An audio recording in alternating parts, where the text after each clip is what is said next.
Assalamu alaikum everyone. I hope all of you people are doing good. I welcome all of you again to the YouTube channel of KS Wala. And as you know that we have started the chapter of inflation over the channel. और आज हम पढ़ने वाले हैं what are the different measurements by which we actually measure the inflation.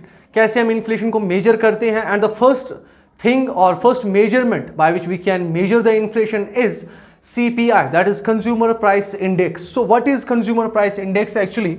हम कह सकते हैं कि ये वो मेजरमेंट है जो एग्जामिन करता है weightage average of prices of a basket. याद रखना है आपको. So that's why we say consumer price index is a measure that examines the weightage average of prices of a basket of consumer goods and services such as food, transportation and healthcare. It reflects the cost of living and is used to measure inflation. So first measurement of inflation, or we can say the tool by which we measure the inflation, is consumer price index. अब consumer price index क्या करता है? ये average price level check करता है हमारे consumer goods की, जो भी हमारे कंज्यूमर गुड्स है, such as food items, transportation और हेल्थ केयर और एनी अदर थिंग. अब CPI जो है इसका काम क्या होता है एक्चुअली? ये क्या करता है? It measures inflation. Firstly how prices are rising over time, कैसे गुड्स एंड सर्विसेज का प्राइस इंक्रीज हो रहा है वो ये मेजर करता है. दूसरी चीज गाइड मॉनेटरी पॉलिसी, जो हमने मॉनेटरी पॉलिसी बताया था, अगर आपको याद हो, दैट्स व्हाई मैंने आपको पहले मनी एंड बैंकिंग चैप्टर पढ़ाया था, क्योंकि वहां पे हमने मॉनेटरी पॉलिसी पढ़ी थी और उस मॉनेटरी पॉलिसी को गाइड करता है हमारा कौन सा? CPI, that is consumer price index. अगर कंज्यूमर प्राइस इंडेक्स ये दिखाए कि इन्फ्लेशन बहुत ज्यादा है तो मॉनेटरी पॉलिसी कौन सी होगी? कॉन्ट्रैक्शनरी मॉनेटरी पॉलिसी अडॉप्ट करनी पड़ेगी आपको. अगर हमें लगे कि हमारा जो CPI है इट शोज कि क्या हो रहा है, इन्फ्लेशन नहीं है इकोनॉमी में या डिफ्लेशन है इकोनॉमी में, तो उस टाइम पे हम क्या करते हैं? एक्सपेंशनरी मॉनेटरी पॉलिसी अडॉप्ट करते हैं. तो that's why we say it guides monetary policy also adjust salaries, pensions and subsidies to account for inflation. जो भी सैलरीज हैं, जो भी लोग काम कर रहे हैं, गवर्नमेंट जॉब्स कर रहे हैं, उनको जो है अब हर साल आप देखते होंगे कि इंक्रीमेंट मिलता है उनको. वो इंक्रीमेंट कैसे मिलता है? क्योंकि हमारा CPI जो कंज्यूमर प्राइस इंडेक्स है ये क्या करता है? ये एडजस्ट करके देता है कि इन्फ्लेशन इतनी हुई है, इतने परसेंट सैलरी भी इंक्रीज होनी चाहिए, इतने परसेंट वेजेस भी इंक्रीज होने चाहिए, तब जाके हमारा जो गवर्नमेंट है वो हमारा क्या करता है? इंक्रीमेंट करता है in the government jobs. Fourth one, analyse economic health and living standards. इससे पता क्या चलता है? इससे हमारे लिविंग स्टैंडर्ड्स का पता चलता है. If the inflation is high, living standards will be low. If the inflation is moderate, the living standards will be good. तो आप जो है अगर परचेजिंग पावर ऑफ मनी बहुत कम है तो उसकी वजह से आप कम गुड्स एंड सर्विसेज को क्या कर पा रहे हो? बाय कर पा रहे हो. अब जब आप गुड्स एंड सर्विसेज को कम बाय कर पाओगे, इट मींस आपका लिविंग स्टैंडर्ड जो होगा वो क्या होगा? वो बहुत कम होगा. But that will be of low level.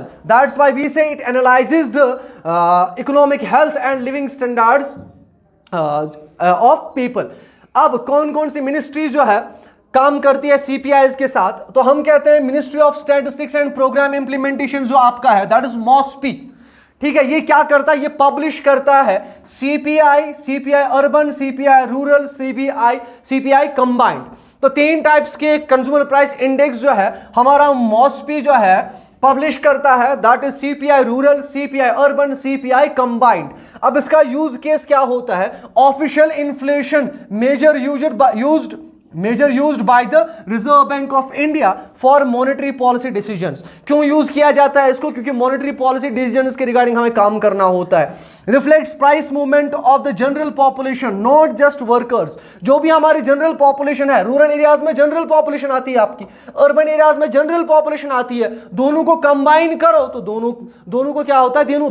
दोनों हमें जनरल पॉपुलेशन का कॉन्सेप्ट देती हैं. सो जनरल पॉपुलेशंस के प्राइस मूवमेंट्स को क्या करने के लिए, दिखाने के लिए हम ministry of statistics and programme implementation जो है वो हमें ये तीन टाइप्स ऑफ CPIs देती हैं या CPIs दिखाती हैं.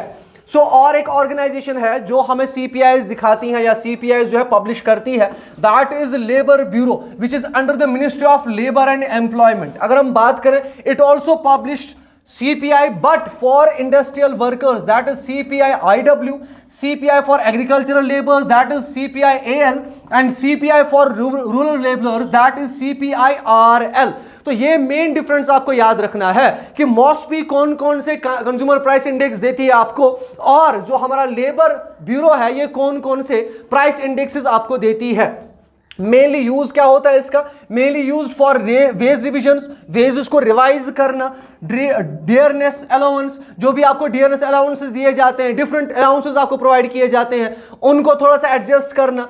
For government employees and social security schemes, जो सोशल सिक्योरिटी स्कीम्स गवर्नमेंट निकालता है, फॉर एग्जांपल पेंशन्स हो गई, ओल्ड एज पेंशन्स हो गया, या जो भी फंड दिए जाते हैं, विडोज को फंड दिए जाते हैं, तो उन फंड्स को एडजस्ट करने के लिए हमारा लेबर ब्यूरो क्या करता है, इन्हें यूज करता है। सो पब्लिश्ड मंथली, ये मंथली पब्लिश होता है by labour bureau with separate reports for each index. यहां से एसएसबी आपको क्वेश्चन पूछ सकता है कि ये कैसे पब्लिश किया जाता है। ये मंथली बेसिस पे पब्लिश किए जाते हैं ये तीनों, और इनके अलग अलग इंडेक्सेस दिए जाते हैं, यानी सीपीआई फॉर इंडस्ट्रियल वर्कर्स अलग इंडेक्स, इसका इंडेक्स, ठीक है।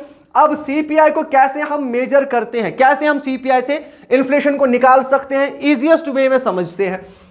पहले आपको बेस ईयर सेट करना है। In India the base year is 2011-12, ठीक है। सेट ईपी सीपीआई जो हमें सेट करना है दैट इज 100 पे हम सेट करेंगे, दैट्स वो तो पता ही है। Fix basket of goods and services, basket of goods and service अभी हम देखने वाले हैं आगे कि क्या बास्केट में कौन कौन से गुड्स एंड सर्विसेज आते हैं। बास्केट हम सिंपली कहते हैं उन गुड्स एंड सर्विसेज को जो सीपीआई के अंडर मेजर किए जाते हैं, उसे आप बास्केट कहते हो। सो बास्केट को आप चूज कीजिए। Calculate total cost of the basket, ऐसा समझ लो कि एक बास्केट है, इसमें डिफरेंट गुड्स एंड सर्विसेज आते हैं। इन सारे गुड्स एंड सर्विसेज का आपको क्या करना है, प्राइस निकालना है या कॉस्ट निकालना है, ठीक है। Calculate total cost of the same basket in the current year. अब करंट ईयर क्या है, 2025, तो इसी सेम बास्केट का जो गुड्स एंड सर्विसेज आपने इसमें लिए हैं, उन गुड्स एंड सर्विसेज का क्या करना है, पहले बेस ईयर में प्राइस देखना है कि 2012 में इनका प्राइस क्या था और 2025 में इनका प्राइस क्या है। फिर क्या करना है, फिर फॉर्मूला यूज करनी है, that is CPI is equal to cost of this year divided by cost of base year multiplied by 100। इसलिए हम कहते हैं कॉस्ट ऑफ दिस ईयर का मतलब यह है cost of current year and base year. जो भी कॉस्ट है हमारी इस बास्केट का हमारे करंट ईयर में और बेस ईयर में मल्टीप्लाई करना है 100 से, तो हमें क्या मिल जाएगा, हमें कंज्यूमर प्राइस इंडेक्स मिल जाएगा, या हम कह सकते हैं हमें इन्फ्लेशन पता चल सकती है कितने % इंक्रीज हुई है या डिक्रीज हुई है। अब सीपीआई के बास्केट जो हमारा है सीपीआई का, उसमें कौन कौन से गुड्स एंड सर्विसेज डाले जाते हैं, this is a main important topic जो आपको समझना है कि कौन कौन से गुड्स सीपीआई में डाले जाते हैं। So the CPI basket is a list of goods and services that represents what an average Indian house hold consumers, ठीक है। बास्केट हम कह सकते हैं ये वो लिस्ट होता है, समझ लो ऐसे, ये वो लिस्ट होता है जो लिस्ट उन गुड्स एंड सर्विसेज का हो जो हमारा Indian consumer day to day life में यूज करता है।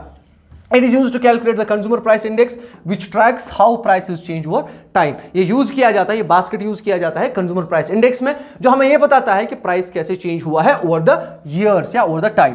The basket is divided into 6 main groups, ये आपको याद रखना है। इस बास्केट को हमने 6 मेन ग्रुप्स में क्या किया है, डिवाइड किया है।